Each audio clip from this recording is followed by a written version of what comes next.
today I'm going to demonstrate how to use the graft shower. So you've got your graft storage plate, and then you've got basically have one cable that connects to your saline. It transfers over to here. It spins it around with its motor unit right over here, up through here, and then it pumps liquid into the shower.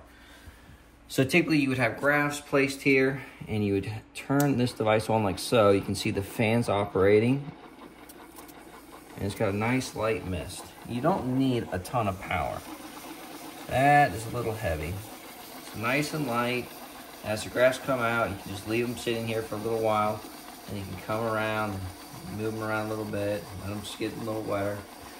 And then maybe you come over and take a different spray nozzle bottle, like so. And you can add a little extra spray. When the plate gets full, you just come over here and turn the unit off, empty the water out, and ready to go again. Thank you.